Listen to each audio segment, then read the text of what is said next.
बिस्मिल्लाहिर्रहमानिर्रहीम। अस्सलाम वालेकुम। आई होप आप सबको आवाज आ रही होगी। आवाज सबको क्लियर आ रही है? If there is any kind of distortion या क्लास के दौरान हो तो आप लोग बता सकते हैं। ठीक है। सब जो है डिस्कस करने के लिए चैट यूज करेंगे। किसी को अगर एंड में मैं क्वेश्चन आंसर का सेशन रखूंगी, कोशिश करूंगी कि 10 मिनट्स बच जाए, तो फिर आप लोग जो हो सवाल जवाब भी पूछ सकते हो। तो उसके लिए फिर you guys can just simply raise your hand और फिर मैं आप लोगों को अनम्यूट कर लूंगी। But most of the time अगर मैं कोई क्वेश्चन आपसे पूछूं या कुछ भी करूं तो यूज द चैट बॉक्स। ठीक है। First, I would like to introduce myself. I'm Tuba Abdul Kareem, your content writing instructor. And inshallah, in this whole journey of content writing, आप लोगों को बहुत कुछ इंशाल्लाह सीखने को मिलेगा। एट द सेम टाइम जो है कोर्स के बारे में डिस्कस करना चाहें तो स्टार्टिंग में बहुत सारे स्टूडेंट्स को कंफ्यूजन होती है कि कोर्स किस तरीके से चलेगा, या कोर्स जो है किस तरीके का जो किस तरीके से कवर अप होगा। तो उसको समराइज कर देती हूँ कि आप लोग का जो पूरा कोर्स है कंटेंट राइटिंग का वो 8 लेक्चर्स में डिवाइडेड है। ठीक है। और स्टार्टिंग के जो आप लोगों के 4 लेक्चर्स होते हैं उनको डिजाइन किया गया होता है आपकी बेस स्ट्रॉन्ग करने के लिए, मतलब आपके राइटिंग स्किल्स को इम्प्रूव करने के लिए। जो बेस होती है, राइटिंग की बेस होती है कि मतलब आपको कोई भी टॉपिक दे दूं आप उस टॉपिक पे लिख सको। उस बेस को स्ट्रॉन्ग करने के लिए आपके स्टार्टिंग के 4 लेक्चर्स डिजाइन किए गए हैं। जिसमें आप लोग को सिखाया जाएगा कि किस तरीके से आप लोग ब्लॉग राइटिंग कर सकते हो, आर्टिकल्स किस तरीके से लिख सकते हो, आप लोग किस तरीके से जो है वोकैबलरी अच्छी कर सकते हो, ग्रामर का क्या करना है, इंग्लिश का क्या करना है, फिर सेंटेंस को कैसे कंपोज करना है, कंटेंट में क्रिएटिविटी किस तरीके से ऐड करनी है, कंटेंट को की क्वालिटी को कैसे इम्प्रूव करना है, प्लेजरिज्म कैसे हटाना है। बहुत सारी डिफरेंट टर्मिनोलॉजीज, डिफरेंट चीजें आप लोगों को इंशाल्लाह सीखने को मिलेंगी।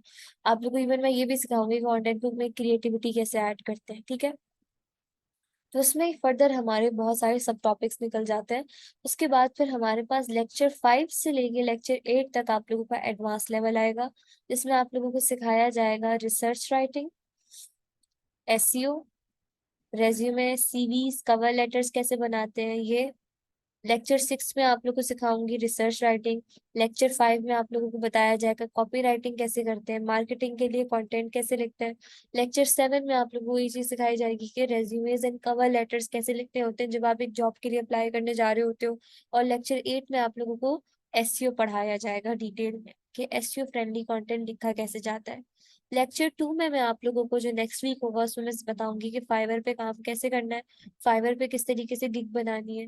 लेक्चर 3 में क्रिएटिविटी के हवाले से बताया जाएगा। लेक्चर 4 में क्वालिटी इंप्रूव कैसे करनी है कंटेंट की। ठीक है। कंटेंट को लिंग्विस्टिकली एक्यूरेट कैसे बनाना है। तो ये थी आउटलाइन कोर्स की। आप लोगों को हर एक एक चीज जो है अवेलेबल करके दी जाएगी आप लोगों के व्हाट्सएप ग्रुप्स पे। आप लोगों के लिए कुछ टाइम में आप लोगों को व्हाट्सएप ग्रुप ओपन कर दिया जाएगा, जिसमें आप लोगों को अलाउ होगा कि आप लोग एक दूसरे के साथ, एक बैचमेट के साथ जो है डिस्कस कर सकते हो असाइनमेंट्स या कोई क्वेश्चन और क्यूरी या कोई चीज नहीं समझ आई हो, एक दूसरे के साथ राइटिंग स्किल्स वगैरह डिस्कस कर सकते हो। ठीक है। SEO stand for search engine optimization. Search engine optimization का मतलब ये होता है कि गूगल फॉर एग्जाम्पल, गूगल पर जब आप कोई चीज जाके लिखते हैं और सर्च करते हैं तो आपके पास जो रिजल्ट्स आते हैं वो इन form of websites, pictures, videos, recipes, commercial content ये आ रहा होता है। अब उसके लिए राइटिंग कैसे करनी है वो चीज सिखाई जाएगी आप लोगों को। एसईओ एक अलग फील्ड है, उसका एक अलग कोर्स है पूरा। लेकिन एज अ कंटेंट राइटर आप लोग एसईओ फ्रेंडली कंटेंट लिख कैसे सकते हो मैं ये कवर करवाऊंगी। तो जितना भी मटेरियल, जो सोर्स मटेरियल, जो स्टडी मटेरियल आप लोगों के साथ यहाँ आप लोगों को पढ़ाया जा रहा है वो आप लोगों के साथ व्हाट्सएप ग्रुप पे भी शेयर होगा।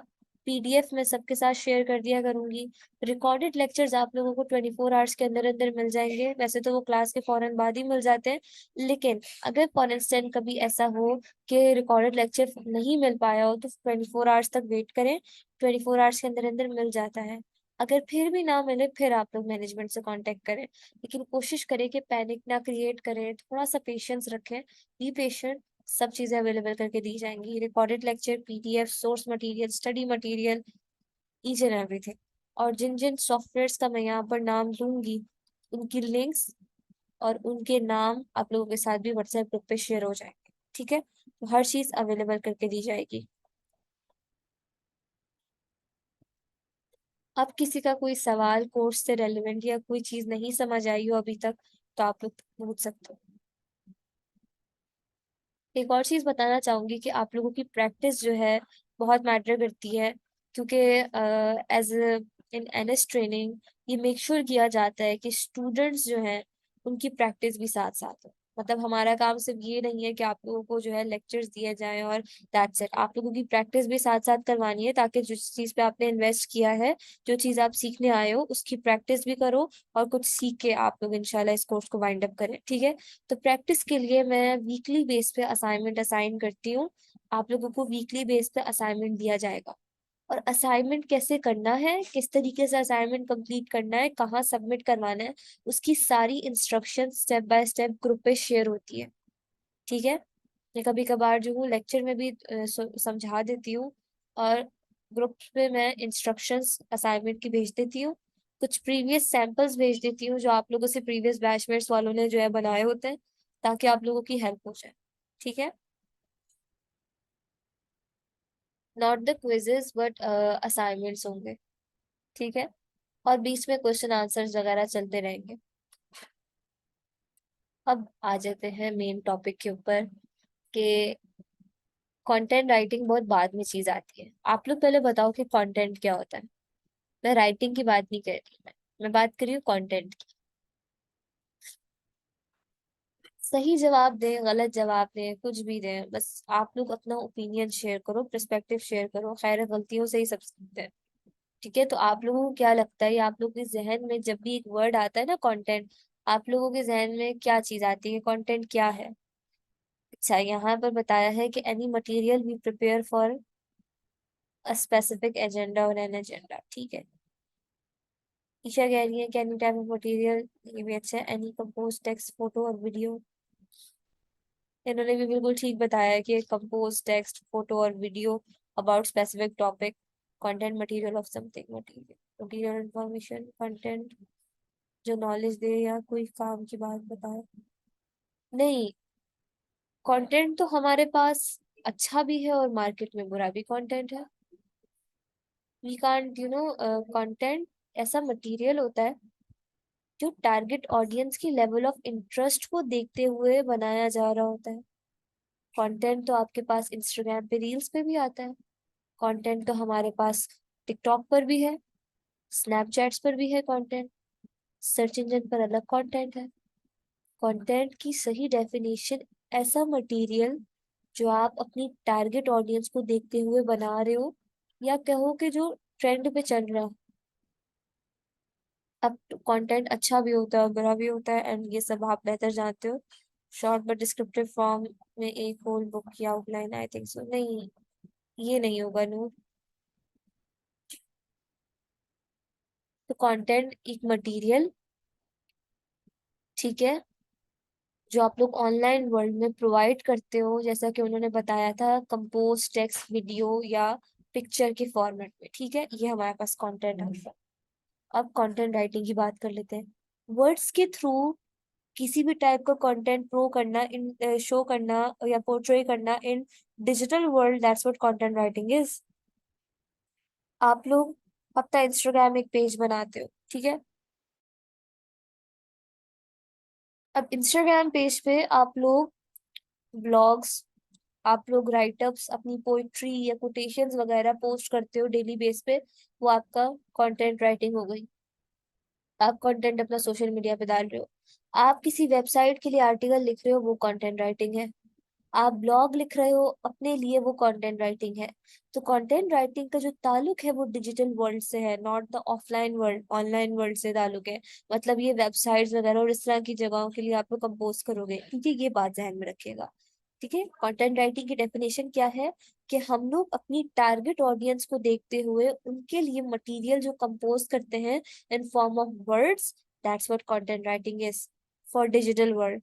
अब if I talk about the fundamentals of content writing, इसको ऐसे समझोगे, कंटेंट राइटिंग के फंडामेंटल्स क्या है? गुड ग्रामर, बहुत सारे स्टूडेंट्स का ये कंसर्न मेरी क्लासेस में रहा है कि उनकी इंग्लिश नहीं अच्छी, उनकी ग्रामर नहीं अच्छी। तो इट्स टोटली फाइन, कोई मसला नहीं है। आजकल के टाइम में इंग्लिश इंप्रूव करना मुश्किल नहीं है। आप लोगों के पास यूट्यूब है, आप लोगों के पास डिफरेंट प्लेटफॉर्म्स है। मैं रिकमेंड करती हूँ, यूट्यूब पे इतनी इजी वीडियो मिल जाती है, आप लोग वो देख के अपनी ग्रामर इंप्रूव कर सकते हो।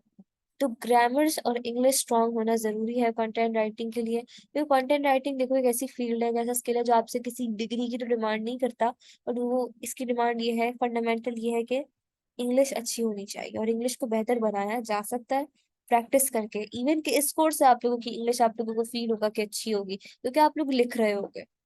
ठीक है, उसके अलावा मैं टूल्स भी बताऊंगी जो इंग्लिश में आप लोगों की हेल्प आउट कर देंगे। ठीक है।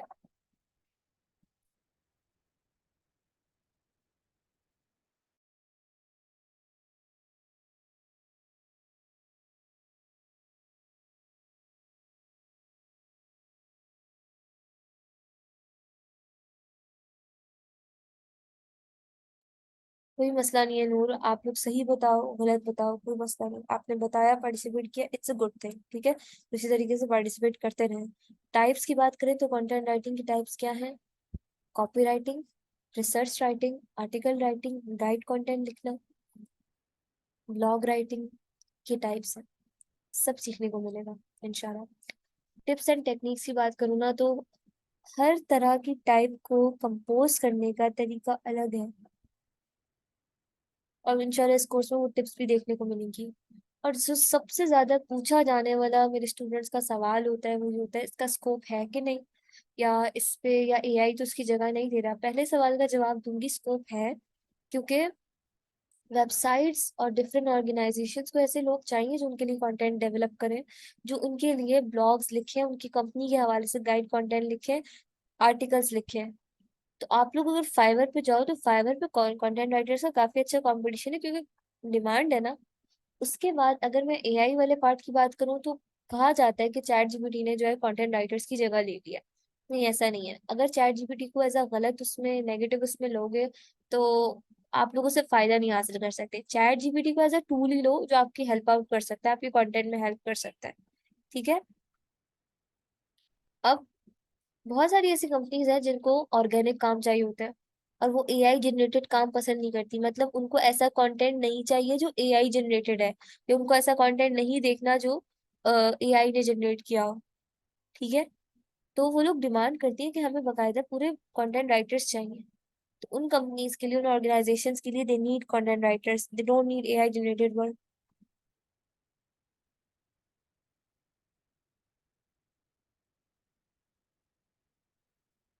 आपकी इंग्लिश अच्छी है, अच्छी बात है, आपको आगे फायदा होगा। तब आपके राइटिंग स्किल्स अच्छे हो जाएंगे। लेकिन सबका एक कंसर्न ये रहता है कि हम लिखने बैठते हैं और हमें समझ नहीं आता कि हम क्या लिखें, या हमने कभी लिखा नहीं है, या हमने कभी सोचा नहीं है, और पता नहीं ये फील्ड मेरे लिए है कि नहीं, या स्किल मैं ठीक से कर पाऊंगी कि नहीं। लिख हर कोई सकता है। याद रखना, कोई स्टार्टिंग से ही राइटर नहीं बन जाता।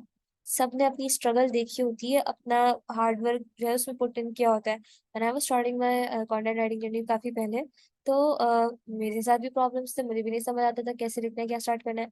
लेकिन जब लिखते हैं और पढ़ते हो, रीड करते हो, रिसर्च आप लोगों की अच्छी होती है, writing automatically, writing skills improve होते हैं। ठीक है। उसके बाद काम किया डिफरेंट इंडस्ट्रीज के साथ, डिफरेंट कंपनीज के साथ, उसके बाद एक्सपीरियंस आ जाता है। लेकिन लिखने के लिए you have to read a lot. इस कोर्स की डिमांड ही यही है कि आपको पढ़ना पड़ेगा, रीड करना पड़ेगा कंटेंट। आप भले स्टोरीज पढ़ रहे हो, नॉवेल्स पढ़ रहे हो, even if you are reading a novel, या आपको नॉवेल में भी इंटरेस्ट है ना, पढ़ो। मैं कहती हूँ जो भी करना है रीड करो, एटलीस्ट रीड करो, ताकि आप लोग राइटिंग स्टाइल एक्सप्लोर करो दूसरे ऑथर्स के। जब तक दूसरे ऑथर्स के राइटिंग स्टाइल्स को एक्सप्लोर नहीं करोगे, अपना राइटिंग स्टाइल बिल्ड नहीं कर पाओगे। तो जितने भी जो लोग हैं जो नॉवेल्स वगैरह पढ़ते हैं, या जो डिफरेंट टाइप्स की बुक्स पढ़ते हैं, उनका राइटिंग स्टाइल बिल्ड होता है, क्योंकि उन्होंने ऑलरेडी इतना रीड किया होता है कि उनको पता होता है कि मैंने बात कैसे शुरू करनी है। ठीक है। तो even if you are reading Urdu novels, you will know कि स्टार्ट बात कैसे होती है। ठीक है, एज कम्पेयर टू दोस्त जो वो बिल्कुल नहीं पढ़ते, जो मेरी तरह है। मतलब जब मैंने स्टार्ट की थी कंटेंट राइटिंग जर्नी अपनी, I was never into reading. क्योंकि मुझे कंटेंट बहुत बोरिंग मिलता था। बट आई मेड श्योर के मैं रीड करूँ, और मैंने बहुत रीड भी किया, रिसर्च पढ़ी है। उसके बाद जाके राइटिंग स्किल जो है बिल्ड होता है। तो रीड तो करना पड़ेगा, रिसर्च तो करनी पड़ेगी। तो ये जो आप लोगों का एक मसला रहता है कि मैं लिखने बैठती हूँ, लिखने बैठता हूँ, मुझे समझ नहीं आता कि मैं क्या लिखूं, उसके लिए तरीका बताने जा रही हूँ कि सबसे पहले टॉपिक डिसाइड करो। अब फॉर एग्जाम्पल यहाँ पर हमारे पास है अफशा, अफशा एंड आयशा, ठीक है।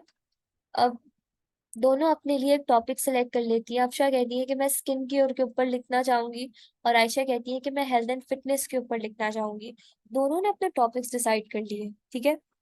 अब अफशा ने डिटेल में जाके गूगल पर रिसर्च की। रिसर्च कैसे की, उसने गूगल पे जाके लिखा स्किन केयर से रेलेवेंट, या जो भी उन्होंने टॉपिक सेलेक्ट किया था उससे relevant blogs, skin care blogs या हेल्थ एंड फिटनेस ब्लॉग्स, और जाकर 2-3 ब्लॉग्स पढ़ लिए। और फिर जब वो लिखने बैठी ना, तो उनको पता था कि मैंने अब बात कैसे स्टार्ट करनी है, क्योंकि उन्होंने दूसरे ऑथर्स को देखा था कि उन्होंने अपने ब्लॉग्स में कैसे बात की। उनको पता था, उन्होंने फिर लिखना शुरू किया और उनको आसानी से उन्होंने लिख दिया। जहां पर अफशा रुकती, जहां पर उन्हें समझ नहीं आता कि यहाँ पर मैं अटक रही हूँ, यहाँ पर मुझे आइडियाज नहीं आ रहे, वो और ब्लॉग्स जाके पढ़ती और आइडियाज गूगल से लेती। और फिर उन्होंने अपना पूरा एक 500 के वर्ड काउंट का ब्लॉग रेडी कर लिया। आयशा आयशा को ये आइडिया नहीं था कि गूगल पे भी जाके रिसर्च होती है, ठीक है। डोंट माइंड, ये एक एग्जाम्पल के तौर पे बता रही हूँ, ठीक है। तो आयशा ने गूगल पे रिसर्च नहीं की, उन्होंने डायरेक्ट लिखना शुरू किया, ठीक है। अब उनको समझ नहीं आ रहा यार कि मैं लिखना कैसे स्टार्ट करूँ, इस टॉपिक में बात शुरू कैसे करूँ। मतलब आयशा को पता तो है कि मैं इससे रेलेवेंट अपनी ऑडियंस की हेल्प करना चाहती हूँ ब्लॉग से, बट समझ नहीं आ रहा बात कैसे शुरू करूँ। बात शुरू करवाने के लिए आइडियाज होने चाहिए, और आइडियाज के लिए you have to do research. Research the topic that you are choosing and Google it. Now उसमें जो है डिफरेंट कंटेंट वगैरह पढ़ो, it will help you a lot, ठीक है। दूसरी चीज, फिर आयशा ने क्या किया, आयशा ने जो है अफशा से पूछा, अफशा ने बोला कि यार तुम रिसर्च करो। उसने रिसर्च की, फिर आयशा ने, लेकिन आयशा ने ना अफशा की तरह डायरेक्ट लिखना शुरू नहीं किया। आयशा ने आउटलाइन बनाई। आयशा ने पहले कहा कि मैंने रिसर्च तो की गूगल पर, और मैंने गूगल पर रिसर्च करने के बाद एक रफ पेज पे आउटलाइन बनाई कि मेरे स्किन केयर के ब्लॉग में सबसे जो फर्स्ट पैराग्राफ होगा उसमें मैं ये बात करूंगी, सेकंड पैराग्राफ में मैं उसके बेनिफिट्स बताऊंगी। उसने ये सारा प्लान आउट कर लिया, आर्ट ऑफ प्लानिंग। आयशा ने पूरा प्लान बनाया और पूरा प्लान लिखा। और उस प्लान में उन्होंने आउटलाइन बनाई थी, और उस प्लान आउटलाइन में ये लिखा था कि पहले पैराग्राफ में ये बात आएगी, दूसरे पैराग्राफ में ये पॉइंट आएगा, तीसरे पैराग्राफ में ये क्लियर होगा, और एंडिंग में स्टाइल से करूँ। और प्लान बनाने के बाद फिर जब उन्होंने ब्लॉग लिखा ना, तो ये देखा गया कि जो अफशा का ब्लॉग था वो अच्छा तो था, लेकिन आयशा के जो ब्लॉग था उसमें क्वालिटी नेक्स्ट लेवल थी, क्योंकि उसने प्लान बना के स्टार्ट किया था। इससे एग्जाम्पल से मैंने आप लोगों को जो चीज बताई है, जो एक स्टोरी शॉर्ट से बताई है, कि आप लोगों को समझ आ जाएगी लिखना कैसे। पहले टॉपिक डिसाइड करो, टॉपिक ऐसा डिसाइड करो जो आपको पसंद हो। अभी आप लोगों को as a beginner writing style start करने जा रहे हो, as a beginner writing journey इसीलिए स्टार्ट ऐसे स्टार्ट होती है कि पहले वो टॉपिक सिलेक्ट करो जो आपको पसंद है, जिसमें आपको पता है कि मैं इसमें लिखूंगा ना तो मैं अच्छी बात लिख सकता हूँ या लिख सकती हूँ, ठीक है। उसके बाद रिसर्च करो गूगल पर, डिफरेंट तरह के ब्लॉग्स पढ़ो, उसी से रेलेवेंट कंटेंट पढ़ो ताकि आइडियाज बिल्ड हो। फिर प्लान बनाओ, एक रफ सी आउटलाइन बना लो जैसा आयशा ने किया, और उसके बाद फिर आप लोग लिखो, ठीक है। लिखना कहाँ है वो भी आगे बताऊंगी। तो यहाँ तक बात क्लियर है, सबको समझ आया कि आर्ट ऑफ प्लानिंग क्या है। और अच्छा, आर्ट ऑफ प्लानिंग में एक और बात, आर्ट ऑफ प्लानिंग क्या होती है, आप अपने रीडर को क्या मैसेज कन्वे करना चाहते हो, कहाँ किस पैराग्राफ में कौन सी बात कन्वे करना चाहते हो, ये है आर्ट ऑफ प्लानिंग।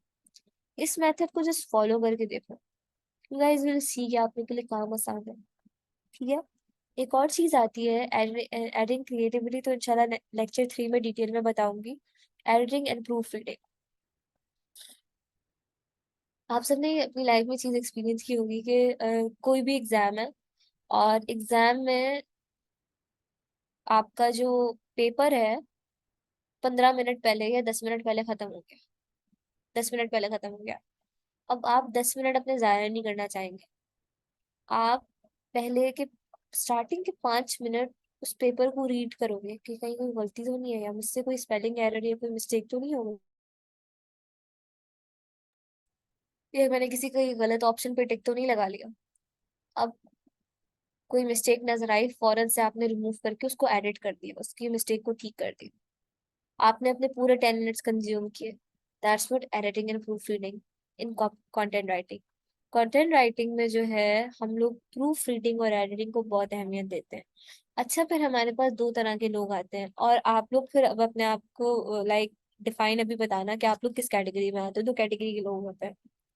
एक उस कैटेगरी के लोग होते हैं जो पहले पूरा ब्लॉग या पूरा कंटेंट लिख लेते हैं, और आखिर में जो है उसको रीड करते हैं, और कोई मिस्टेक आती है तो फिर आखिर में उसको ठीक करते हैं। और दूसरी कैटेगरी के लोग वो होते हैं जो एक पैराग्राफ लिखेंगे, उसमें फिर चेक करेंगे कहीं कोई मिस्टेक तो नहीं है, फिर दूसरा पैराग्राफ लिखेंगे, देखेंगे कोई मिस्टेक तो नहीं है, उसको एडिट करेंगे, एक एक पैराग्राफ को ठीक करते हैं। तो ये दो कैटेगरीज के लोग हैं। दोनों बिल्कुल ठीक है, कोई मेथड गलत नहीं है। लेकिन आप लोग बताओ कि किसके कंटेंट में गलतियों के चांसेस कम होंगे? उस कैटेगरी के लोग जो एंड में चेक कर रहे हैं, या उस कैटेगरी के लोगों के जिन्होंने एक एक पैराग्राफ के बाद चेक कर रहे हैं?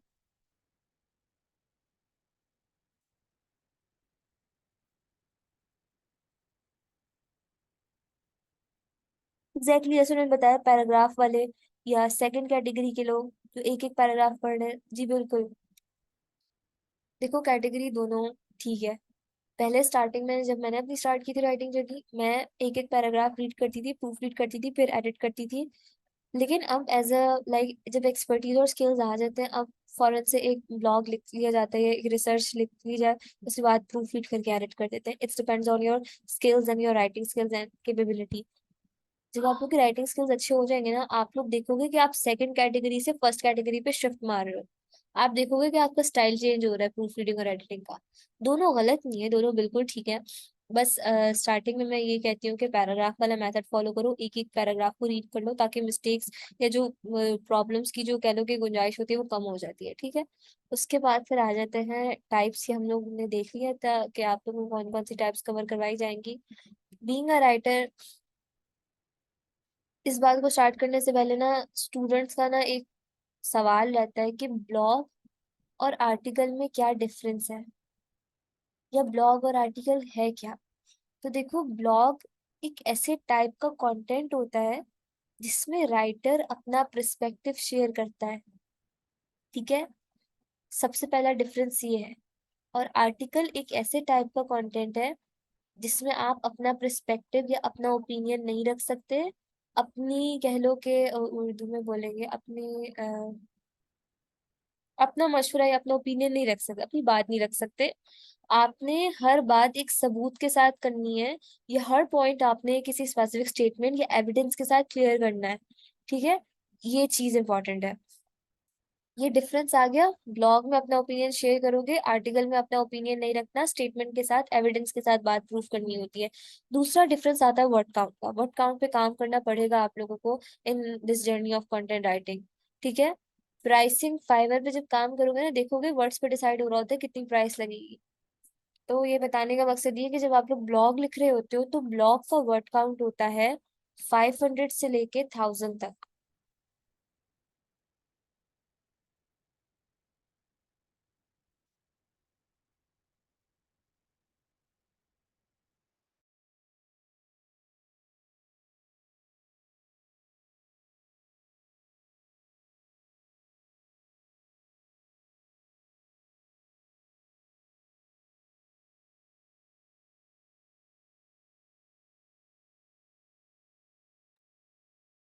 Sorry for that. ब्लॉग में ना वर्ड काउंट होता है 500 से लेके 1000 तक का, और जो आर्टिकल होता है उसमें वर्ड काउंट होता है 1000 से लेके 1500 वर्ड्स का। मतलब अगर आयशा ब्लॉग लिखेंगी तो आयशा ब्लॉग लिखेंगी 500 से लेके 1000 तक का। मतलब वो 700 वर्ड्स का भी लिख सकती हैं, 600 वर्ड्स का भी लिख सकती हैं, 800 वर्ड्स का भी लिख सकती हैं। It's her choice. एक स्केल आप लोगों को प्रोवाइड कर दिया है, 500 से कम नहीं, 1000 से ज्यादा नहीं। ये ब्लॉग की डिमांड है। फिर डिफरेंस आता है आर्टिकल में। आर्टिकल में आप लोगों को 1000 से अबव भी लिखना है, ठीक है। 1500 से कम और 1000 से ज्यादा। एक स्केल प्रोवाइड कर दिया गया है वर्ड काउंट का।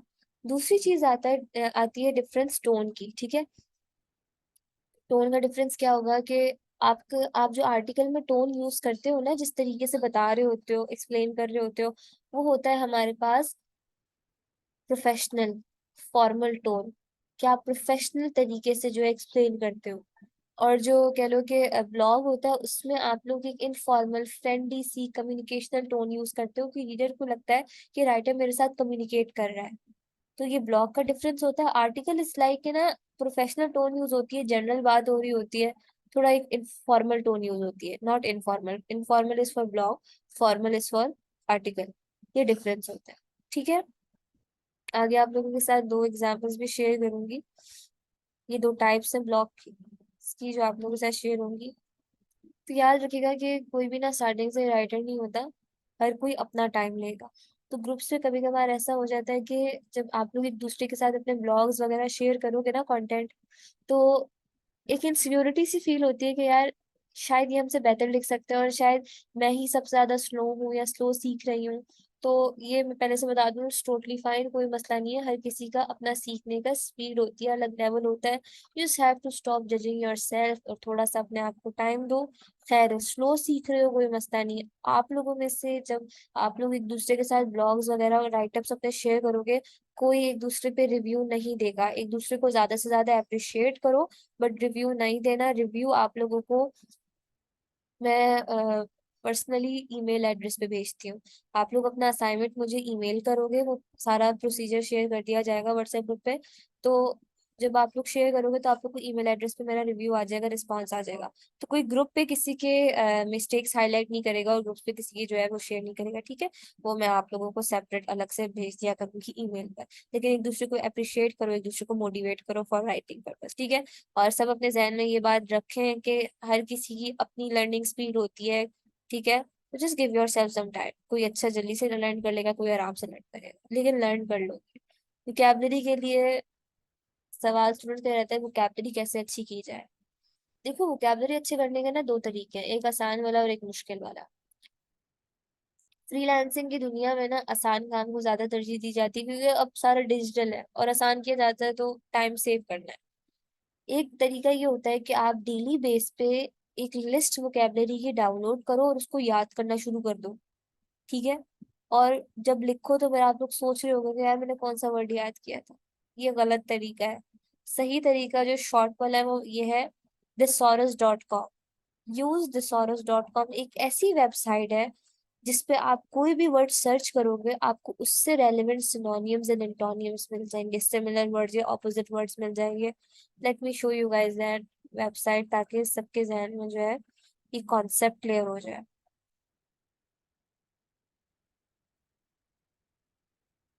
इसकी लिंक शेयर कर दूंगी। ये वेबसाइट है thesaurus.com। अब यहाँ पर ना इसकी सर्च बार पे ना कोई भी कीवर्ड आप सर्च करो, स्ट्रॉन्ग, यहाँ पे मैंने कल्चर सर्च किया था, तो आपको देख सकते हो कि सिमिलर वर्ड्स जो है वो मिल जाएंगे। अब अगर आप लोगों को कभी किसी पैराग्राफ में कोई वर्ड समझ नहीं आ रहा हो कि मैं कौन सा उस पैराग्राफ में कौन सा वर्ड यूज करूं, तो आप लोग thesaurus.com यूज कर सकते हो। तब कोई मसला ही नहीं है। जहां पर रुको, जहां पर लगे कि यार ये वर्ड अलग होना चाहिए, ये डिफरेंट होना चाहिए, तो आप लोग thesaurus यूज कर सकते हो। सेकंड आ जाती है ग्रामर। ग्रामर के लिए I recommend Grammarly. For example, आप लोग जो हो अपना सारा काम प्रूफ रीड करना चाह रहे हो, उसका सिंपल तरीका ये, ग्रामरली यूज करो। ग्रामरली में करना ये होता है कि आप लोगों में से बहुत सारे स्टूडेंट्स ने यूज किया होगा, एक ऐसा प्लेटफॉर्म है जहाँ पर आपकी ग्रामेटिकल एरर्स ऑटोमेटिकली रिमूव हो जाते हैं। कैसे? दिस इज ग्रामरली, ठीक है। एक इस टाइप का पोर्टल है। अच्छा, ये मोबाइल्स पे एज अ एप्लीकेशन भी डाउनलोड हो जाता है, और लैपटॉप्स पे भी ये इस तरीके से बहुत आराम से इसकी एक्सटेंशन जो है डाउनलोड हो जाती है, ठीक है। अब यहाँ पर आपने जो है अपना सारा जो ब्लॉग है या जो भी राइटअप आपने खुद से लिखा है उसको पेस्ट कर दो, ठीक है। फिर जो गलतियां होंगी वो आपको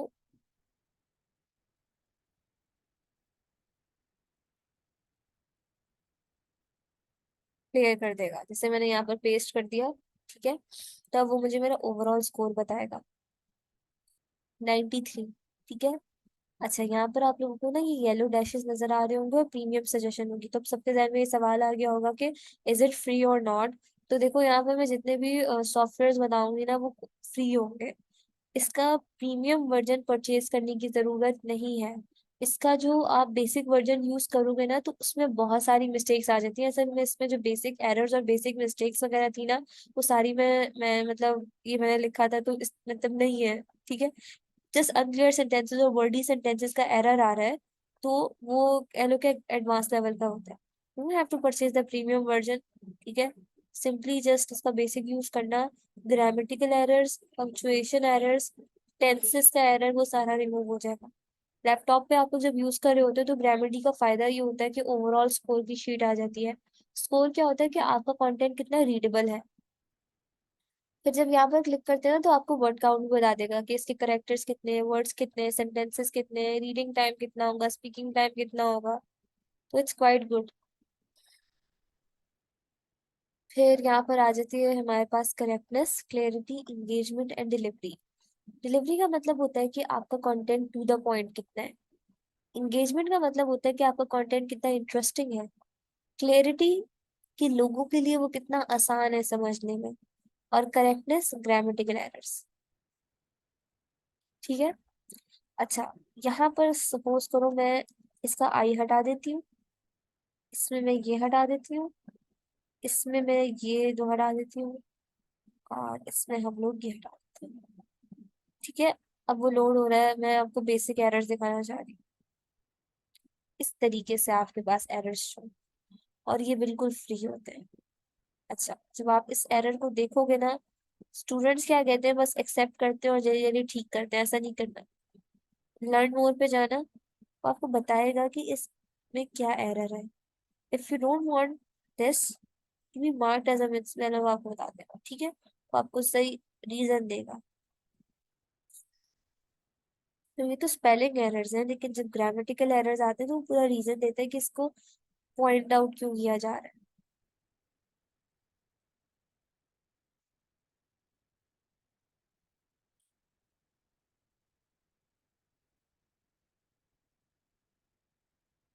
या थिसॉरस की तरह के बहुत सारे जो है ऐसे सॉफ्टवेयर हैं जो ये एप्लीकेशन आपको मिल जाएंगी।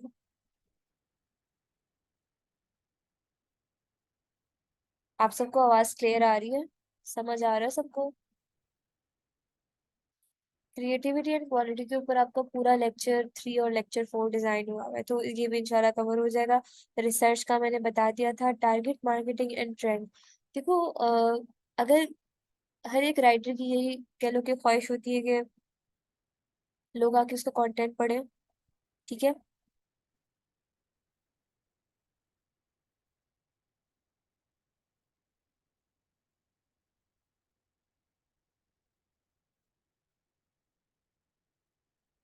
तो रीडर्स का यही होता है कि लोग आके उनका कंटेंट पढ़े और उनका कंटेंट गो थ्रू करें। ठीक है। तो उसके लिए you have to follow the trends. Trends को फॉलो करो ताकि आप लोग जो ऑडियंस, जो आपकी टारगेट ऑडियंस है, उनको अप्रोच कर सको और उनके लिए कंटेंट बिल्ड कर सको। तो ट्रेंड्स को फॉलो करना मतलब ट्रेंडी टॉपिक्स अपने ब्लॉग्स और आर्टिकल्स के लिए सिलेक्ट करना इज इम्पोर्टेंट। ठीक है।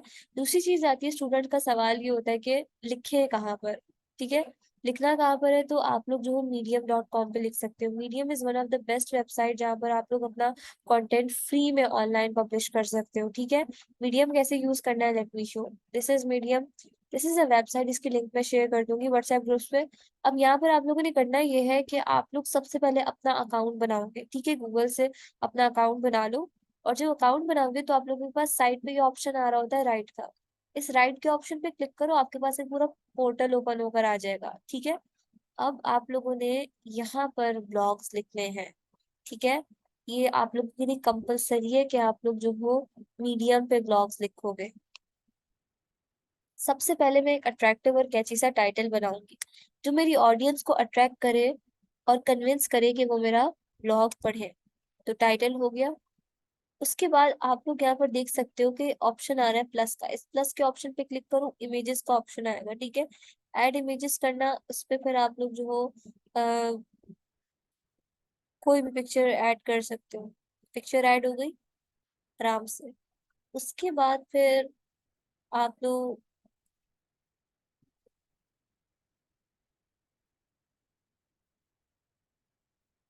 जो आप लोगों के पैराग्राफ्स होंगे या जो आप लोगों का ब्लॉग होगा वो बहुत आराम से लिख सकते हो, ठीक है। तो मीडियम इज क्वाइट गुड।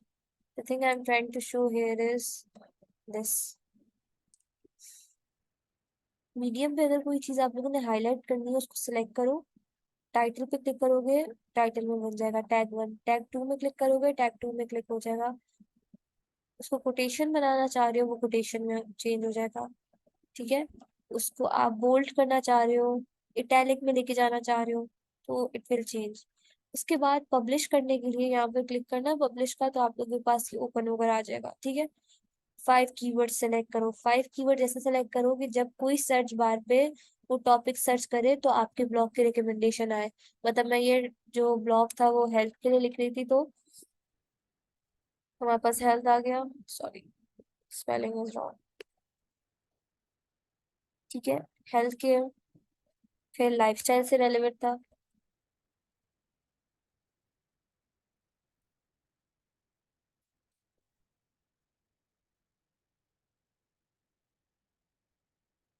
तो इस तरीके से आप लोग पब्लिश कर दोगे। ये है मीडियम पे लिखने का तरीका, मेथड, ठीक है। या यू कैन, हिबा आप पिंटरेस्ट से डाउनलोड करके पिक्चर उस पर ऐड कर सकते हो, आप गूगल से ऐड कर सकते हो, ग्राफिक्स आप ऐड कर सकते हो। ग्राफिक्स से जो है ना क्रिएटिविटी बिल्डअप होती है। अच्छा, यहाँ पर एक और चीज मेंशन है, विक्स। विक्स जो एक ऐसी वेबसाइट है जहां पर आप अपनी वेबसाइट बनाते हो, और अपनी वेबसाइट बनाने के बाद जो है आप लोग कह लो कि वहां पर ब्लॉग्स अपलोड करते हो। बहुत लॉन्ग प्रोसीजर है। विक्स एक अच्छा तरीका है, मैंने खुद विक्स से स्टार्ट किया था क्योंकि उस टाइम पे मीडियम नहीं आया हुआ था, मीडियम नहीं था, तो मैंने विक्स से स्टार्ट किया था। मैंने अपनी वेबसाइट बनाई थी और फिर उस पर डेली बेसिस पे मैं ब्लॉग्स अपलोड करती थी, बट कोई फायदा नहीं था क्योंकि लोग आके पढ़ नहीं सकते थे। अब क्यों? क्योंकि वहां पर आपको पढ़वाने के लिए डोमेन परचेज करना पड़ता है, वहां पर फिर इन्वेस्टमेंट की थोड़ी सी बात आ जाती है। तो इसलिए मैं स्टूडेंट को रेकमेंड करती हूँ कि मीडियम फ्री है, मीडियम पे अकाउंट बनाए, मीडियम पे आप लोग काम करो। मैंने काफी स्टूडेंट्स ने मीडियम पे काम किया है और उनके फॉलोइंग भी बहुत ज्यादा है। एट द सेम टाइम उनको बहुत जबरदस्त और अच्छे राइटर्स ने अप्रिशिएट किया हुआ है, उनके साथ कोलैबोरेट किया हुआ है। तो medium is a good platform. यहाँ पर आप लिख कर अर्न तो नहीं कर सकते क्योंकि पाकिस्तान ने वो वाला सिस्टम खत्म कर दिया था। मीडियम पे पहले उसकी पाकिस्तान के साथ कोलैबोरेशन थी, बट अब नहीं है क्योंकि पाकिस्तान में पेपॉल नहीं है। बट आप लोग यहाँ पर लिखकर एटलीस्ट अपना कंटेंट पब्लिश कर सकते हो अपने नाम के साथ। Yeah, that's why I'm saying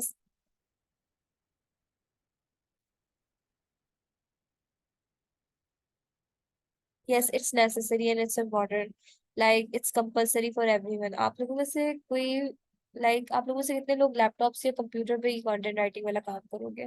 किसी के पास अगर फोन है या कोई फोन पर ये सब कर रहा है ना, तो उसके लिए फिर मीडियम वर्क नहीं करेगा क्योंकि मीडियम फोन्स वगैरह पे नहीं चलता। मतलब मीडियम पे आप लोग फोन्स पे ब्लॉग तो पढ़ सकते हो बट लिख नहीं सकते। तो उसके लिए आई रिकमेंड के फिर माइक्रोसॉफ्ट वर्ड यूज कर लेना, ठीक है। जिनके पास जो है आईपैड, हाँ आईपैड पे तो काम कर जाएगा कोई मसला नहीं। लेकिन जिनके पास फोन है या फोन पे काम करना चाह रहे हैं फिर आप लोग माइक्रोसॉफ्ट वर्ड पे करोगे, ठीक है। उसके अलावा there is also a thing, topic selection. देखिए कंटेंट राइटिंग लिखना डिजिटल वर्ल्ड में काम पोर्ट्रे करना ना इज लाइक कि आपके ऊपर एक जिम्मेदारी आ जाती है, एक कि आपने एक अच्छा वर्ड, एक अच्छी बात कन्वे करनी है, ठीक है। तो कोशिश करें कि ऐसा कंटेंट लिखो जो लोगों को कुछ सिखा सके, जो लोगों की हेल्प कर सके, या एक अच्छा मैसेज कन्वे कर सके। बहुत सारे स्टूडेंट्स मुझसे पूछते हैं कि स्पिरिचुअलिटी पे कंटेंट लिखें। उस पर मैं कहती हूँ कंटेंट ऐसा लिखो जो लोगों की हेल्प करे। अब वो स्पिरिचुअलिटी के ऊपर हो सकता है, मोटिवेशनल इंस्पिरेशनल कंटेंट हो सकता है, ठीक है। एक कंटेंट इस टाइप का भी चाइल्डहुड ट्रॉमास पे लिख सकते हो, मेंटल हेल्थ पे लिख सकते हो। लोग पढ़ते हैं, लेकिन खुद सोचो कि अगर आपकी कोई बात पढ़ के किसी में एक अच्छा चेंज आए या वो बेहतरी की तरफ आए, तो आपको भी फिर जवाब मिलेगा और एक अच्छा तरीके से आप अपनी उस फील्ड को, स्किल को जो है यूज करोगे, ठीक है। Microsoft word, WORD।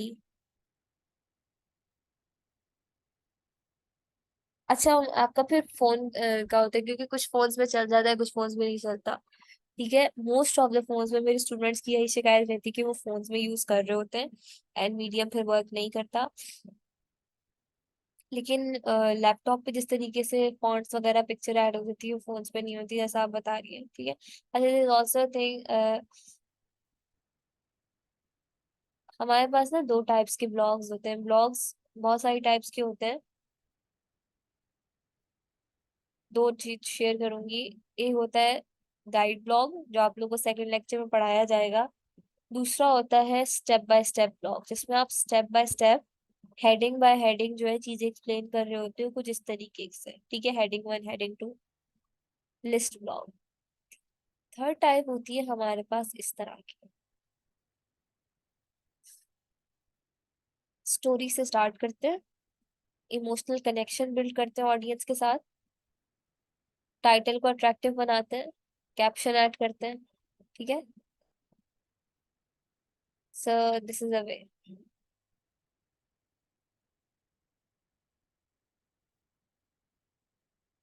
अब जैसे आप लोग यहाँ पे पढ़ सकते हो कि यहाँ से मैंने स्टार्ट किया। In my childhood I was very shy and unsure when I was in grade 7. Once in my class, my teacher asked me to solve the sum on board. I tell him that I can't do this. My teacher asked me that why I can't do this. I said that I just can't. My teacher asked me again why I can't.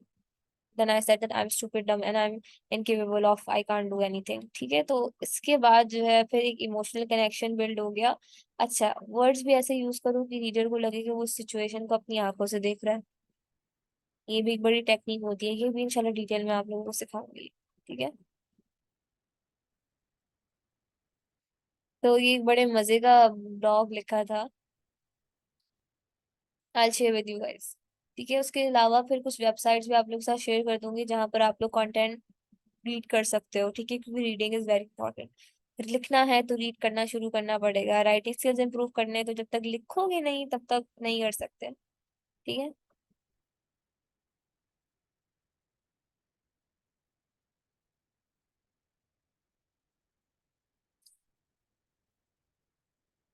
यहाँ तक सबको बात clear है? अब किसी का कोई सवाल, कोई चीज नहीं समझ आई हो, या कोई अपना ओपिनियन, पर्सपेक्टिव राइटिंग से रेलेवेंट शेयर करना चाहता है, तो आप लोग जरूर शेयर करें। किसी को कोई चीज नहीं समझ आई तो आप लोग पूछ सकते हैं, वी हैव टाइम। क्लियर है? That's great.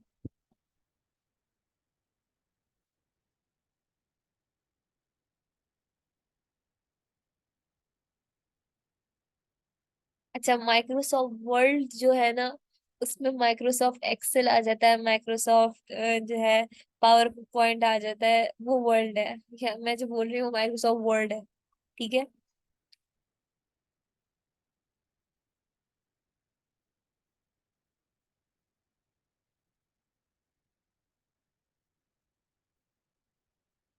मैं आपको एग्जैक्ट नंबर नहीं बता सकती कि आप कितने ब्लॉग्स पढ़े। मैं बस आपको ये कह सकती हूँ कि आइडियाज जब तक जनरेट नहीं होते, कोशिश करें पढ़े। For example, if you are reading 2 या 3 ब्लॉग्स अ डे, या इवन 1 ब्लॉग, टोटली फाइन। बस रीडिंग की हैबिट बिल्ड होनी चाहिए, ठीक है।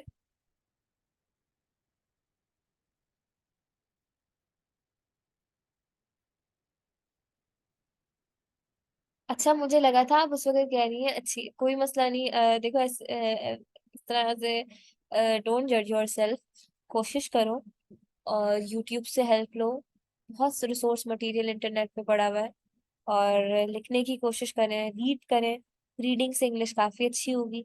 जब तक अच्छा नहीं करूंगी तब तक अच्छी नहीं होगी ना, तो कोशिश करने में कोई बुराई नहीं है। Let's just say you have to give it a try. हो सकता है बहुत अच्छी हो जाए आपकी। जो आपको पसंद है, जो आपको कौन सा टॉपिक सबसे अच्छा लगता है, उस पे आप कंटेंट पढ़ो। If it's even makeup, skin care, if it's even about fashion, electronic gadgets, AI, any kind of topic आप लोग पढ़ सकते हो। नहीं, मीडियम पे नहीं पढ़ने। मीडियम पे पढ़ने के चार्जेस होते हैं। आप लोग किसी भी वेबसाइट पे पढ़ सकते हो। 2, दैट्स इनफ। दो, दो काफी है। डेली बेस पे 2 पढ़ लो, इनफ है।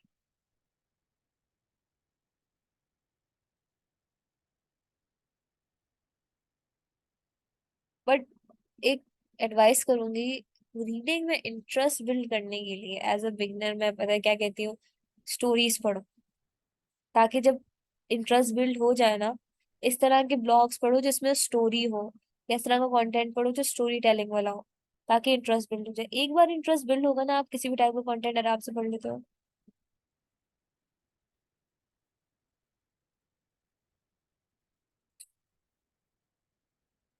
I am also writing a novel and it's a very good thing. अच्छी बात है। आपके लिए लेक्चर 3 बहुत इंपॉर्टेंट रहेगा, क्योंकि उसमें मैं बहुत एक इम्पॉर्टेंट पार्ट बताती हूँ। नॉवेल राइटर्स की एक सीक्रेट होता है जो आपको डिफरेंट नॉवेल्स में नजर आ रहा होता है देखने को। तो इंशाल्लाह कोशिश करेंगे कि आपके लिए कोर्स ज्यादा से ज्यादा हेल्पफुल रहे। हाँ, शहर वो चीज, वो स्टोरीज होती है, वो भी कह सकते हैं। ठीक है। तो आई होप आज की क्लास आप लोगों के लिए हेल्पफुल रही होगी, चीजें समझ आई होंगी। अगर किसी को बाद में लाइक असाइनमेंट कर रही हो, कुछ चीज नहीं समझ आई, आप लोग व्हाट्सएप ग्रुप पे टेक्स्ट करके पूछ सकते हो। ठीक है।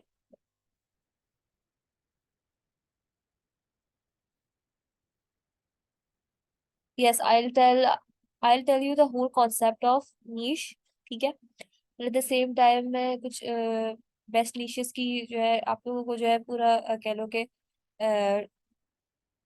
आउटलाइन शेयर कर दूंगी। लेक्चर 2 नीशेस पे ही बना हुआ है, select your niche, trending content, Fiverr. तो नेक्स्ट वीक आपको ये चीज देखने को मिलेगी। असाइनमेंट आप लोग के साथ व्हाट्सएप ग्रुप पे शेयर कर दिया जाएगा। असाइनमेंट में आप लोगों ने ब्लॉग लिखना है। ठीक है। ब्लॉग कैसे लिखना है? जो मेथड आप लोगों को मैंने आयशा और अफशा वाला बताया था, सेम वही मेथड। ठीक है। आयशा वाला मेथड फॉलो करेगा कि आउटलाइन भी बनाए इंग्लिश में, काइंडली इंग्लिश यूज करेगा।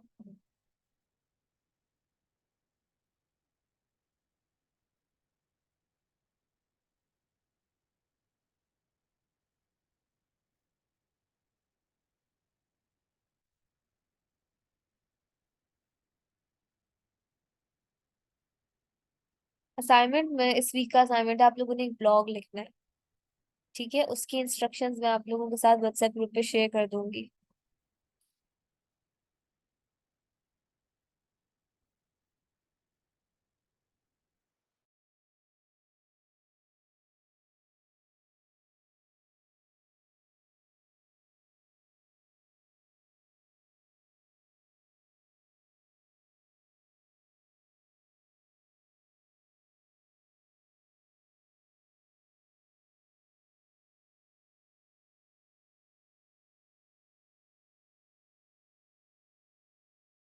सो आप लोग अपना ओपिनियन शेयर कर सकते हैं कि आप लोगों की क्लास आज की कैसी रही, आप लोग का एक्सपीरियंस कैसा रहा ऑन व्हाट्सएप ग्रुप्स। जब आप लोगों के व्हाट्सएप ग्रुप्स ओपन हो तो you guys can share your review about your first class. ठीक है। कि आप लोगों का कैसा एक्सपीरियंस रहा। टेक केयर, अपना ख्याल रखिएगा। व्लॉग्स वगैरह कहाँ पढ़ने हैं?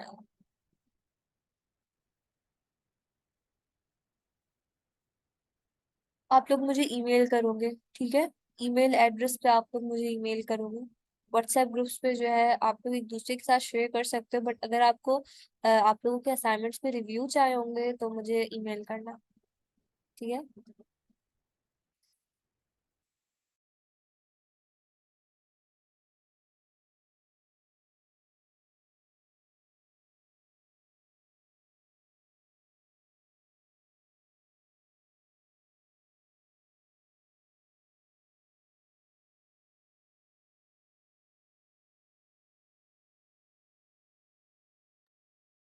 टेक केयर, अपना ख्याल रखेगा। इंशाल्लाह नेक्स्ट क्लास में एक न्यू टॉपिक के साथ मुलाकात होगी। क्लास को एंड करते हैं। अल्लाह हाफिज।